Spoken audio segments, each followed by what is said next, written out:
Oil వేసుకున్న బెండకాయ fry చేస్తున్నా నేనైతే. ఇప్పుడు బెండకాయ ముక్కలైతే కట్ చేసి పెట్టుకున్నా. ఆయిల్ వేడెక్కాలి. జీలకర్ర,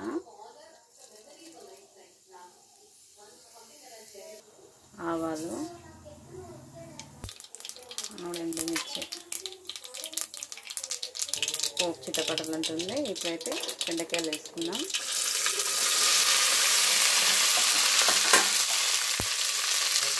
బెండకాయలు వేసుకున్నాం కదా, కలుపుకుందాం.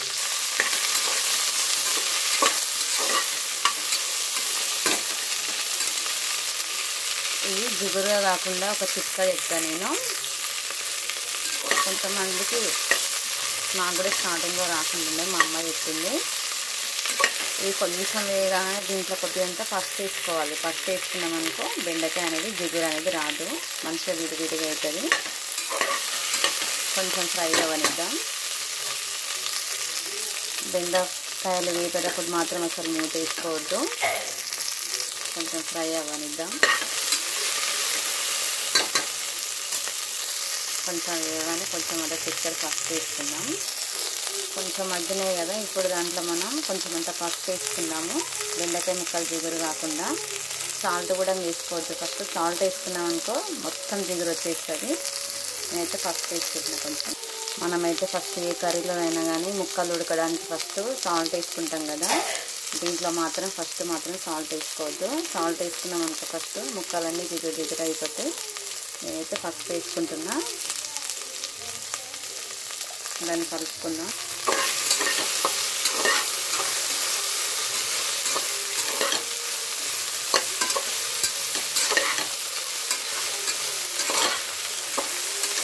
చూసిరా అసలు జిగురు అనేది లేదు చూడండి.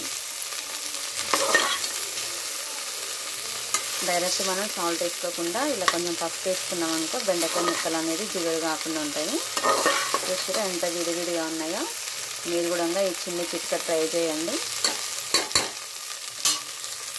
కొంచెం మగ్గగానే అల్లం వెల్లిగడ్డ పేస్ట్, ఉప్పు, కారం అన్నీ వేసుకుందాం. 1 టీ స్పూన్ అల్లం వెల్లుల్లి పేస్ట్ కలుపుకున్నాం. చూసినా ముక్కలు అయితే ఎంత విడివిడిగా ఉన్నాయో, జిగురు అనేది లేదు.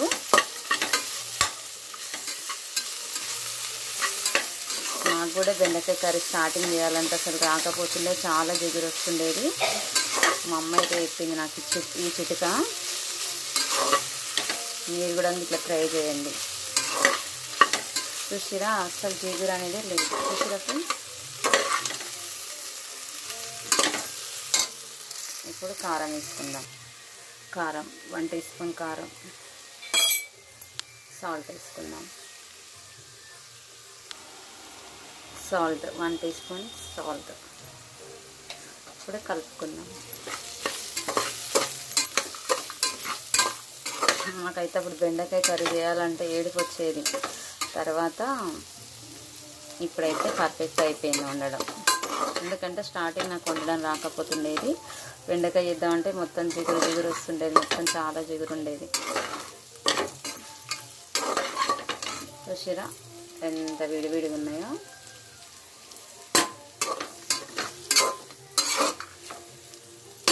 కొద్దిసేపు ఉంచి స్టవ్ ఆఫ్ చేసుకుందాం.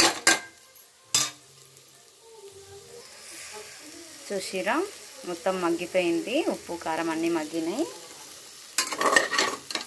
ఆయిల్ కూడా ఎక్కువ పట్టదు ఫ్రెండ్స్. మీరు ఇలా చాలా సింపుల్గా చేసుకోవచ్చు. డీప్ ఫ్రై చేయడం కంటే ఇట్లా వేసుకొని తినడమే చాలా బాగుంటుంది. నచ్చితే ఒక లైక్ కొట్టండి, కామెంట్ పెట్టండి, షేర్ చేయండి. నా వీడియోని సబ్స్క్రైబ్ చేసుకొని వాళ్ళు ఉంటే సబ్స్క్రైబ్ చేసుకోండి నా ఛానల్ని.